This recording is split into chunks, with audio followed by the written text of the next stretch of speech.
way we present ourselves has a lot to do with how we feel about ourselves. Because if you're not confident in your own skin, it's you appear insecure, you are insecure, and that can be felt and translated with the person in front of you. It's in the way you carry yourself. Your posture is correct. The way you walk.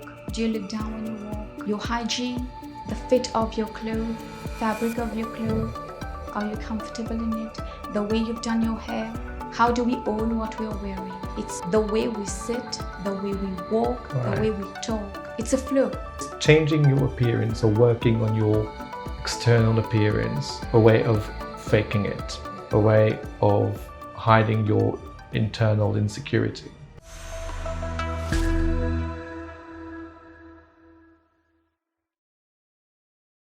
We are often taught from a very early age not to judge a book by its cover. However, research shows and suggests that 93% of how we communicate feelings and emotions is actually non-verbal.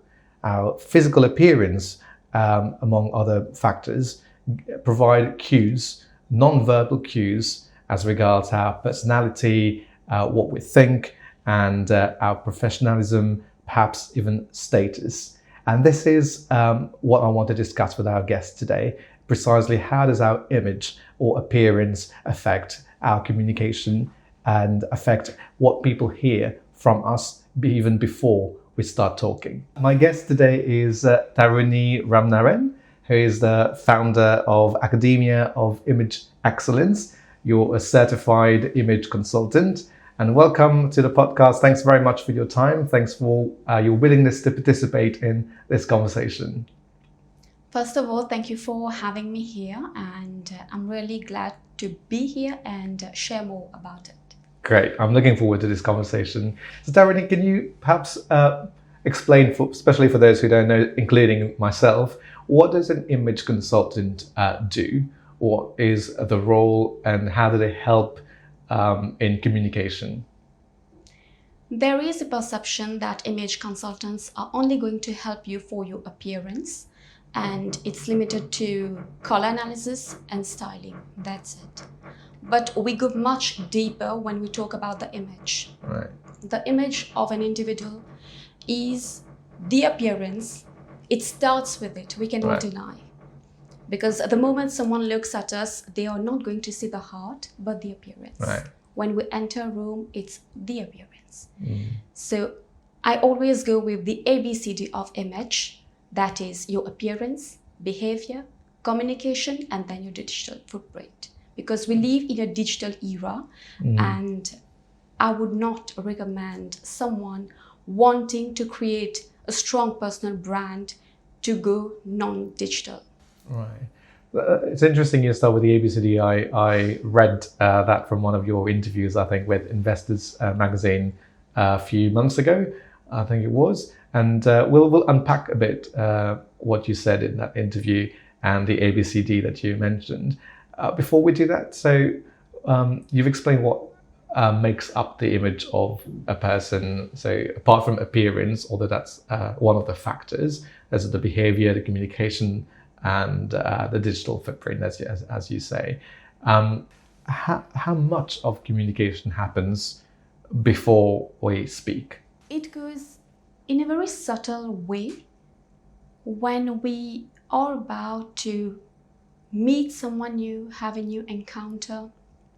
It is I would say, a non-verbal cue that we give to the person, and it signals to the person a bit about us before even we open our mouth and say the first few words. And in that context, you gave the ABCD. Could you perhaps share a bit more about the A, about the appearance? To what extent are we judged based on our appearance?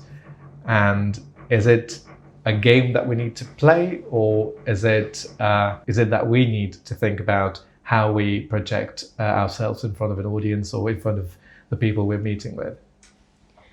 At times, they do have people who get offended by this appearance thing, because according to a lot of people, we should not be judging on appearance, but we need to look at the behavior, the character. Yeah. But we cannot deny that the human brain has been wired to think that way. Yeah. So even if you say that you're not going to judge, you are going to judge on the appearance. Instead of being angry about it, maybe you can use it as a strategy for yourself. And what do you mean by that? What's the strategy? How would you turn what people think of the way you dress, for example, as a strategy? I have a story to that, maybe I can share. So, When I started my journey for myself, for my own image, I was working in the financial services. And there I got inspired by another person. In the process, it happened to me that I went to the bank. And as I told you, it's a fact that we're judged on appearance. I was judged that day and not in a positive light. right. So instead of caring for me as a customer, like waiting, the person decided to give another person who was more put together than me Right. a better treatment. So it is in Mauritius, it is in a bank, which is in Mauritius. I am a real person. I faced this. Of course, I did feel bad on that day, but I was still working on myself.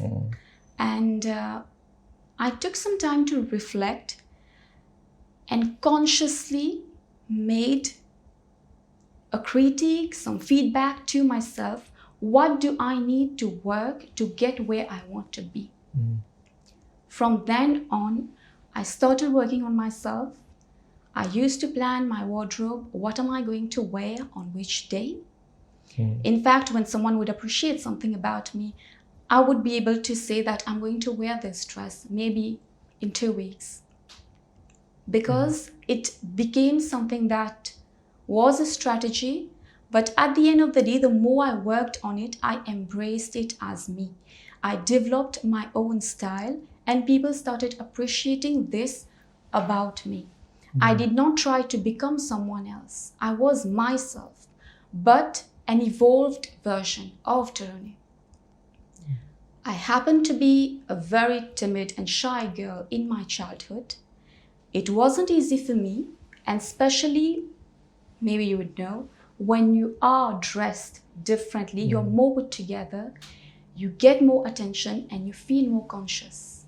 Picking up on what you said, do you think like changing maybe your dress code or appearance in the way you've described it helped to boost your own confidence, and that's why you feel that that people are more receptive when you are present and when you speak up, and that it may not necessarily affect how people actually view you, but it does improve your own self-perception. There is a term to that I came across. It's enclothed cognition. Okay. Okay, if you Google a bit about it, enclothed cognition, you're going to see that the way we present ourselves has a lot to do with how we feel about ourselves. Okay.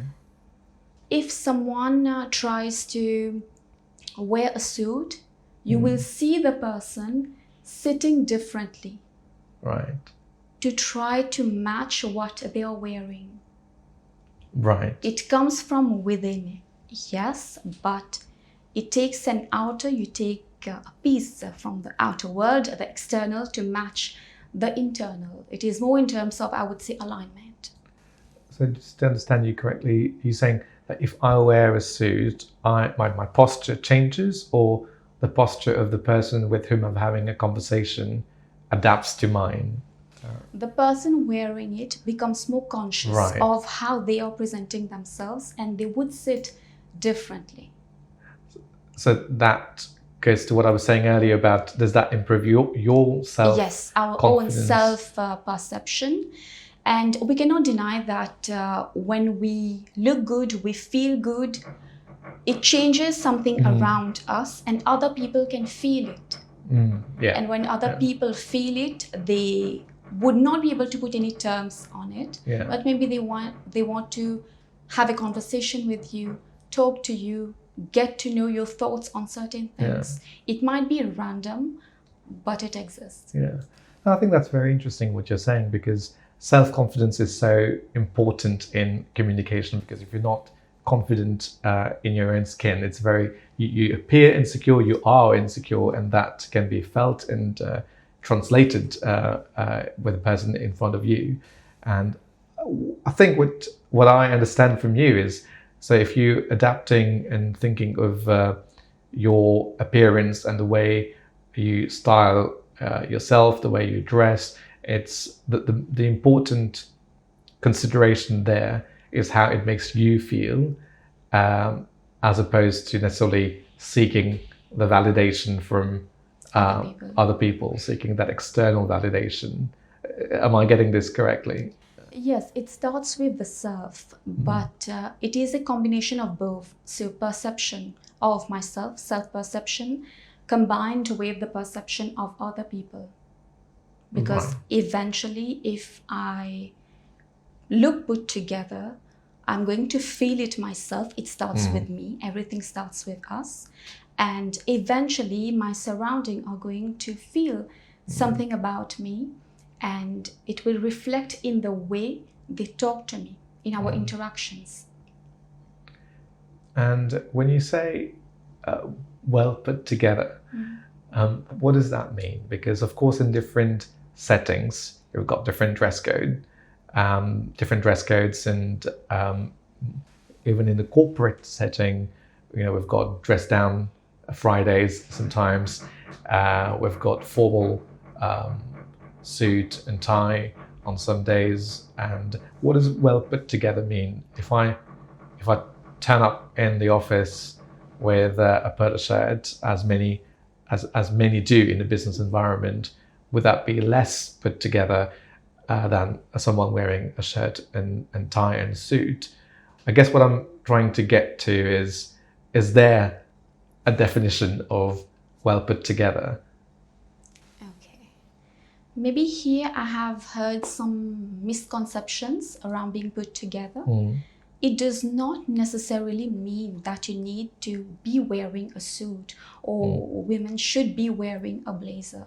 You can look put together with the basics that you have on business casual days. You're not going to come suit up. And if it's in December, it's very warm. We live in a tropical country. I cannot expect like someone be wearing a suit, tie, and everything. It's just not possible to me, at least. You can put together in your polo shirt. It's not that you're not, but it's in the way you carry yourself. Your posture is correct. The way you walk. Do you look down when you walk? So give me some of the tips. How can I, apart from what I'm wearing, how can I look put together and confident? Okay. So firstly, physically, if we have to say something, that would be the fit of the clothes. Okay. We underestimate that, but the fit of the clothes. Then you have the fabric of the clothes. Let's assume that the polo shirt that you're wearing has a stain because you went to eat something and randomly it just got on your shirt, on your polo shirt. So caring about it, always having them clean. Some people have issues with sweating, like hygiene problem. If you take care of that, you're one step ahead with looking put together. So it's just coming back to the basics when we talk about looking put together. Your hygiene, the fit of your clothes, fabric of your clothes, are you comfortable in it? The way you've done your hair. Some people have issues with maybe their scalp issues. While you treat it, at least nothing should be visible. You do your best so that it's not. And you would agree that this is quite personal as well, because what is well put together to someone might not necessarily be to another.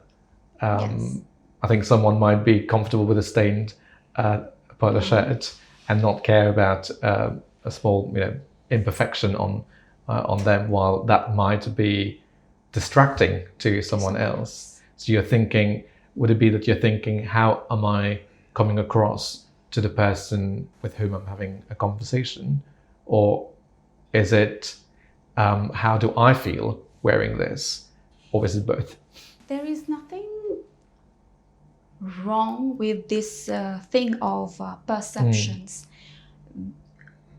I might be underdressed right now based on someone else's perception. I might be overdressed based on someone else's perception. Yeah. The thing is, I respect myself enough to put in time and effort to look the way I do. Right. And regarding the example of that stain thing, for me personally, it is disrespectful Right. to consciously do it when you are in a corporate setup. Right. Because at the end of the day, dressing well is a form of good manners. And if we live in a society, we have to respect people who are in our surrounding. Of course. Yeah. Else, for me, there is no point in doing that part. Maybe you could have come without taking a shower, without brushing the teeth. So it's just going back to the basics, having a certain things that you do for yourself, and it impacts the way you feel about yourself.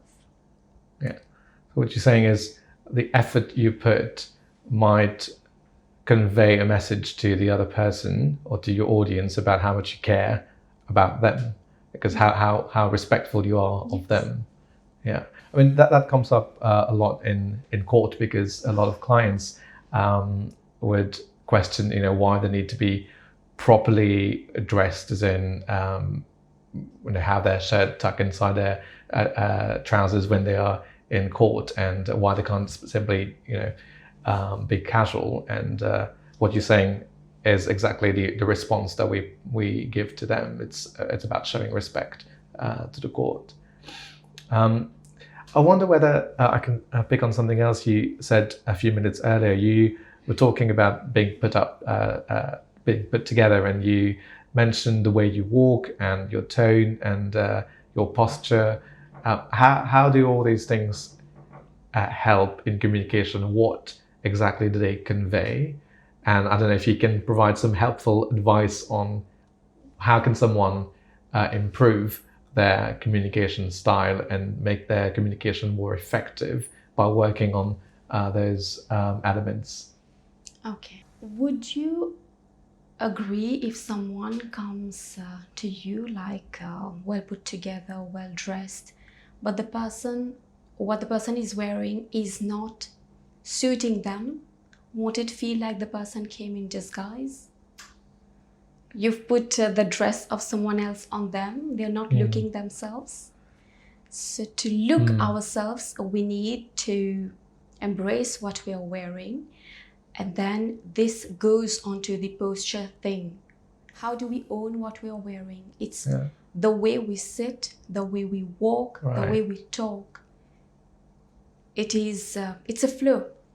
Right. So you're not saying that there is a certain way, we need to walk straight, and what I have in my head is, there's I think it's like a modeling exercise where you put a book on your head and walk and manage to keep the book on your head. That's not what you mean. No, that's not that.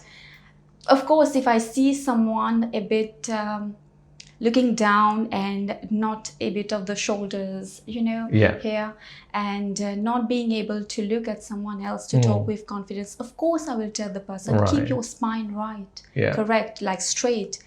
It does help the person, and it also builds the confidence of the one talking to them.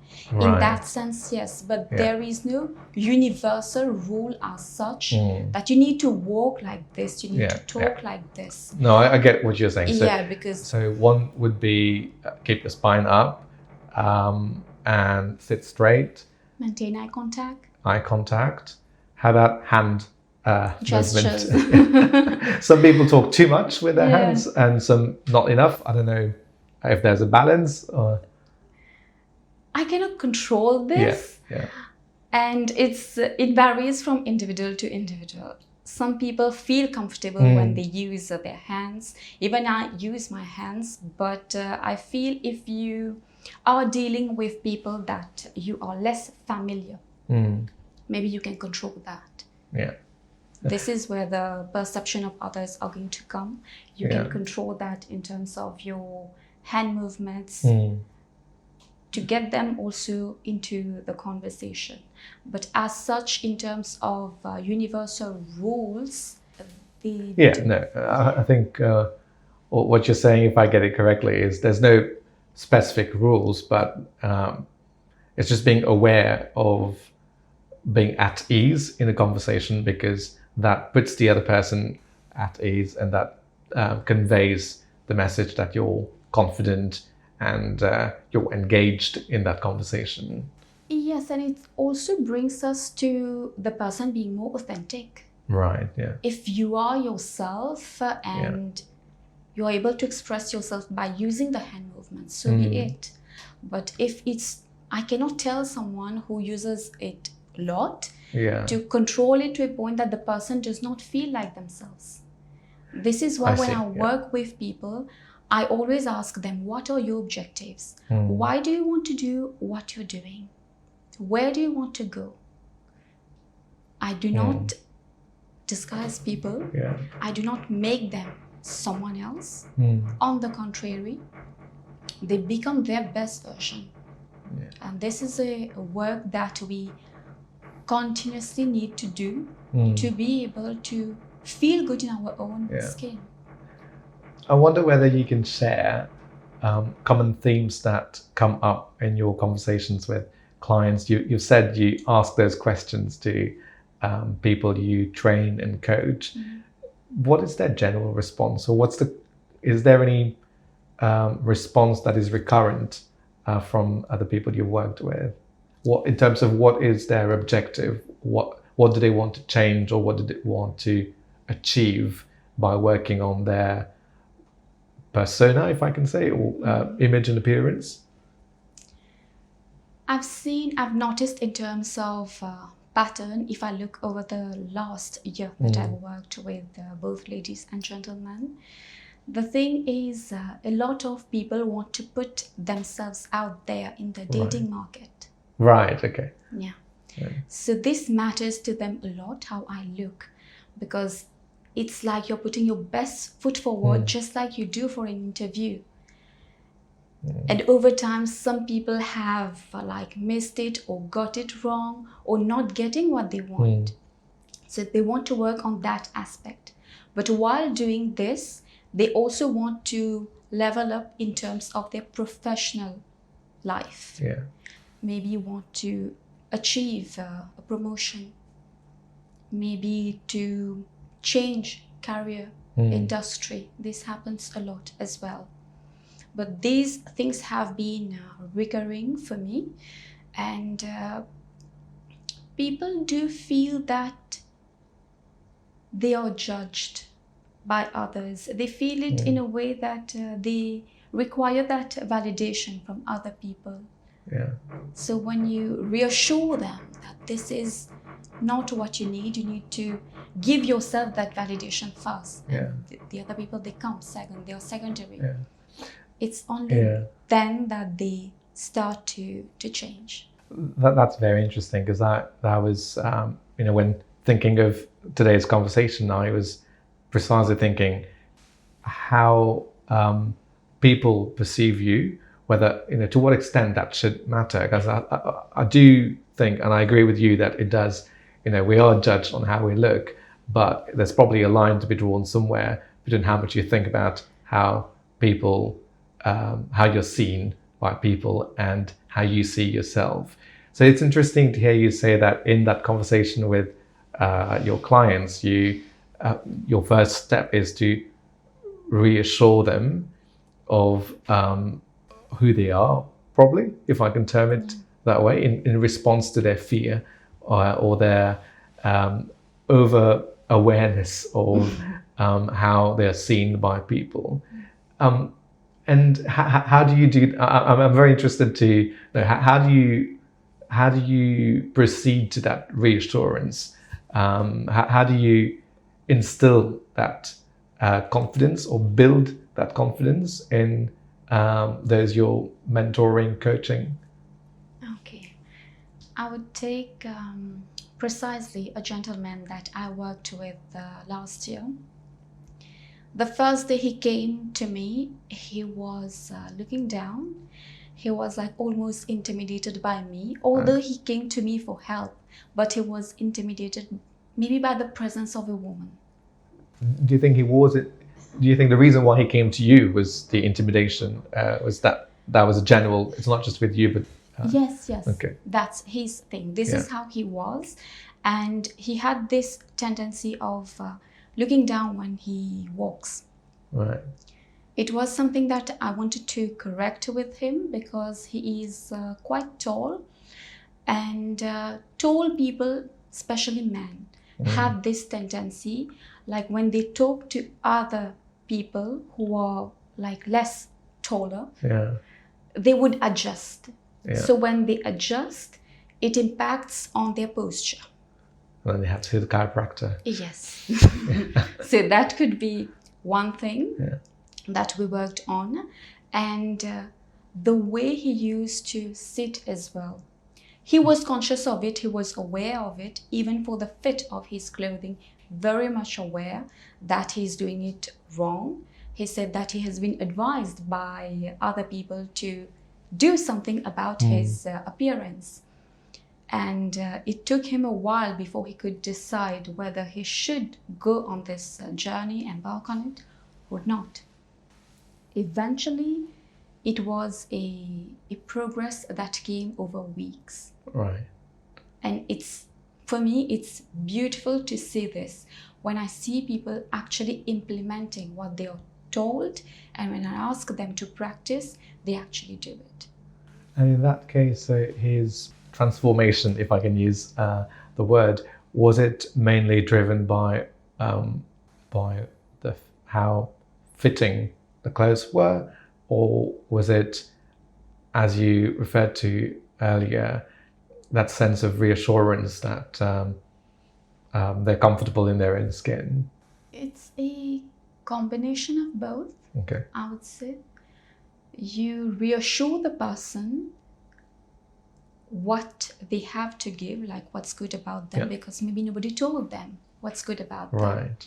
When they know this, they become more aware of how they can use it. Right. For me, that man, he had the height. So he was tall enough, he had to use it, but he was not using it. It's something that he has. Interesting. You see, so just small things that he can implement in his day-to-day, and it was his words that he can already feel the change. How does someone use their height as a strategy? I've seen this when I was in the financial services. People who are taller, they tend to adjust with other people who are less tall than them, the height thing. And while so doing, if the person happens to be an introvert, the person would usually shy away from maybe saying certain things, maybe approaching new people. The height is there. You can look intimidating if you want. Some people are. Right. And if you want to achieve the opposite, you want to be more approachable, how do you make sure your height is not in the way of that? Okay. Then you have to look a bit down, because the average are not as tall as you. You have to look a bit down and initiate more conversations. Right. Because people want to feel heard and feel seen. When you talk to someone and you're genuinely interested in what they have to share with you, they would want to talk to you. That's interesting, because I would have never have realized that something like your height might be a factor that affects your communication or how people perceive you and how people receive what you're saying. Are there any other elements or physical features that come up in your coaching with of individuals in general? that affect their own communication ability and strength?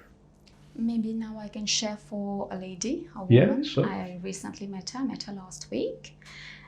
She was like something as simple as doing my makeup has changed everything for me. She has changed her style because I asked her, not because she actually believed that it was something to work on. She wanted to work on the image, yes, but wasn't sure of what it would entail. Right. She came to me and we started working on it. But last week when we met, she was like, I was complimented today on the way I do my makeup.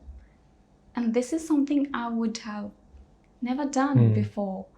It's like after all these years, I learned how to do it. I'm dressing differently, and people appreciate this about me. And maybe something funny that she shared. She said she gets VIP treatment when she goes to bazaar. Oh, wow. Okay. Being a woman, but she gets it. But it makes me happy when people actually implement what they are told. Yeah. I would definitely want someone to look better and use what they have. And that woman, she's a mother of two, but has really maintained herself. She does not even realize how well she has maintained herself. And just a simple tweak in the way that she dresses up changed it on how the way people look at her now. I think it's interesting, the height and then the makeup like changes.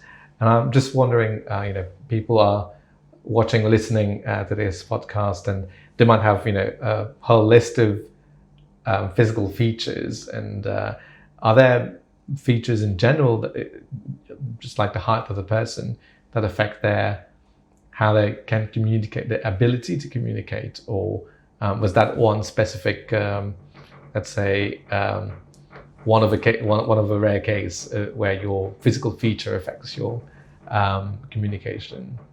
The height thing came mostly for men. Right. Okay. Because my first client was a man. And when I asked him, what is your height? He was like, I am 4 centimeters short. I was like, short? I don't get it. And he was like, the average height for man should be 180. And I'm like 176. But it's something that men feel it. I was not aware when the guy came, but men feel it. And from there, adjusting his posture, the way he sits, the way he dresses, because he styled himself in terms of visual balance and proportion, the choice of colors, the choice of styles. Okay. It got a lot of change, and it was the last time that he mentioned this. He's now much more confident in the way he presents himself. If I'll play the devil's advocate there. Is this a way of, is changing your appearance or working on your external appearance a way of faking it? A way of hiding your internal insecurity? I would not term it as internal insecurity, because I come from there, from thinking that it's a waste of time and money, to coming to do what I do today. And it's not only how people treat you, like how you need to behave on a daily basis with other people. If when no one is watching, you're still taking care of yourself, you're still investing in yourself. By investing, I mean like taking care of your appearance, learning maybe something new. It can be in the way you articulate. It can be reading a book and learn new words.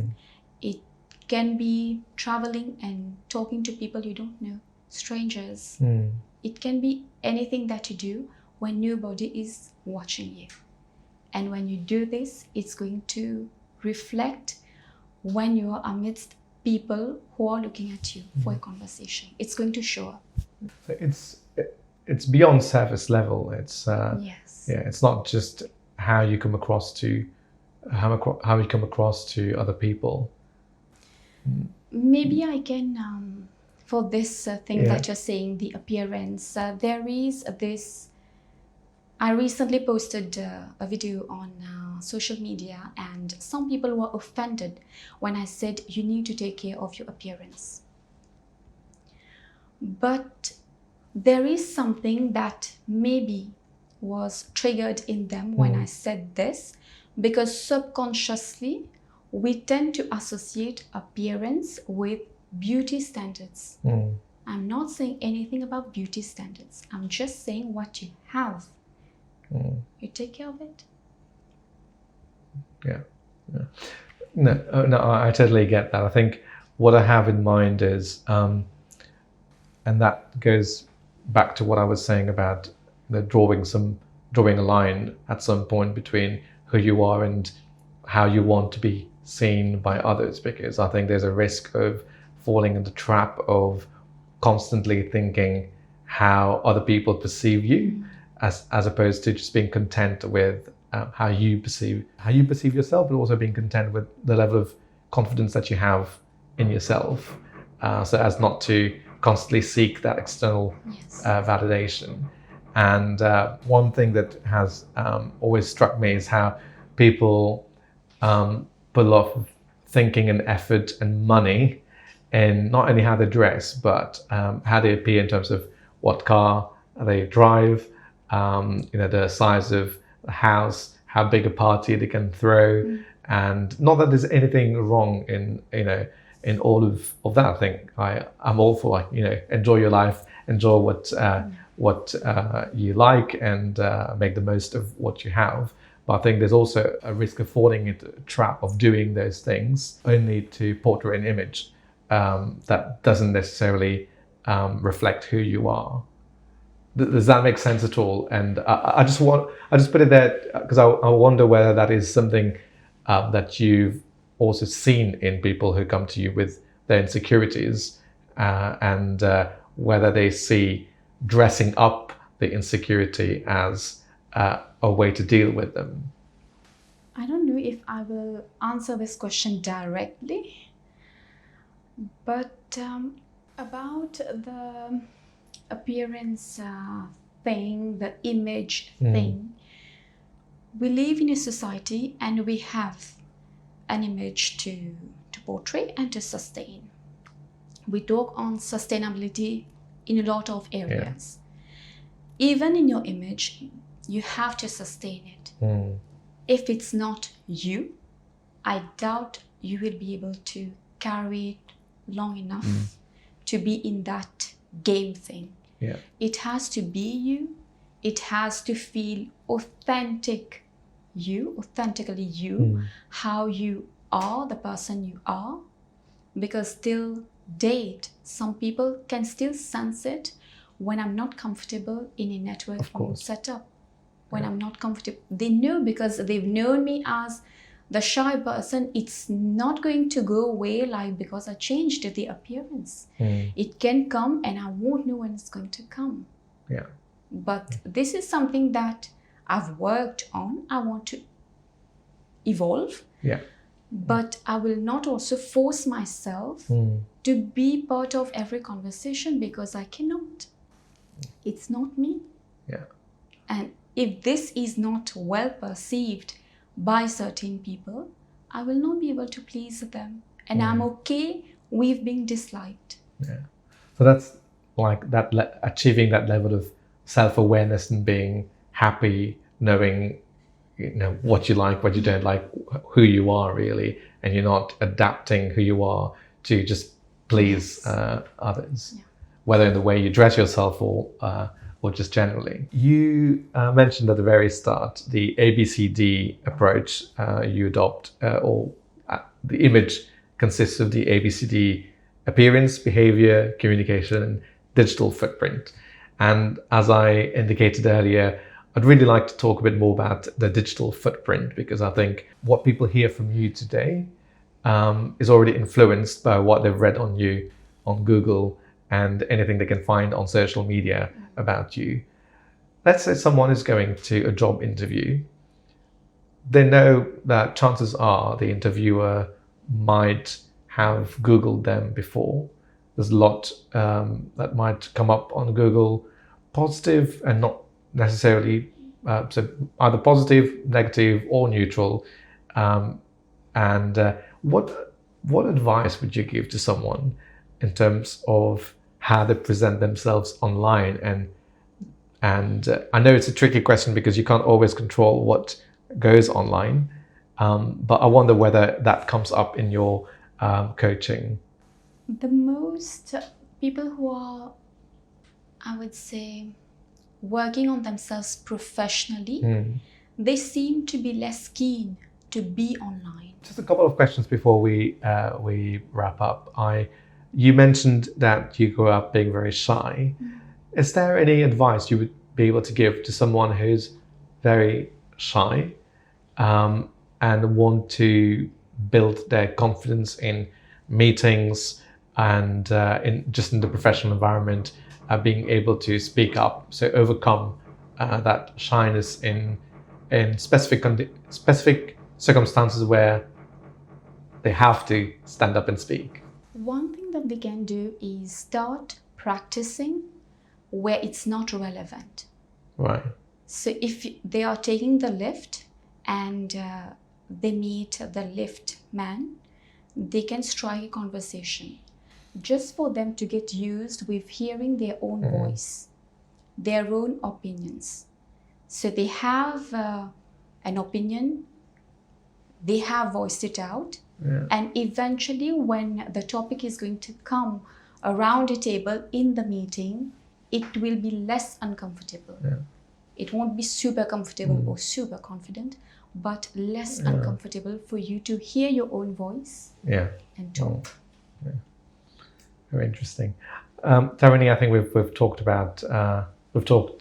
on a lot of different topics and how your appearance in many different ways affect your communication style, especially not only how it's heard by others, but how you feel, how confident you feel about talking, and how confident you feel about building your presence, I think. One last question just to wrap up. How would you advise someone to prepare to have an important conversation?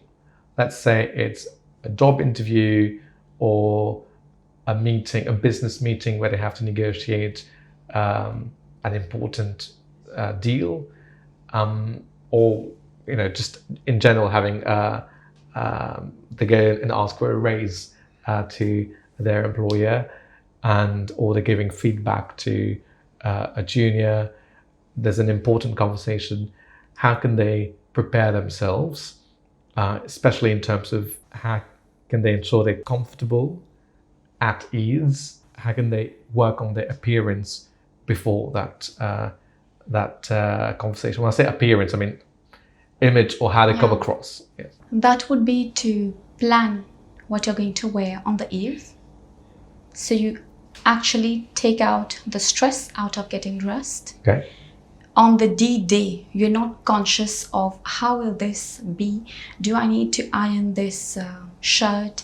Or the moment you're ironing, you notice that a button is no longer want to stick to that shirt, or there is something, a stain that is not going, or when you wear dark colors, especially for suits or formal dresses, when you wear them, maybe they need a lint roller before you actually wear them, because they have a tendency to attract a lot of dust. This could be like when you plan what you're going to wear, you actually take out the stress out of getting dressed, and on the D-Day you can focus on what you have to say eventually. Right. Very good. Thanks very much for that, Taruni. And so if those watching or listening want to learn more about the Academia of Image Excellence, what's the best way for them to reach out to you? They can just give me a call. I will give you the So you're on LinkedIn, that's... Yes, I'm LinkedIn. They can connect with me. Great. Thank you very much. It was very interesting to talk to you. Same here, and I'm happy to share. Thank you.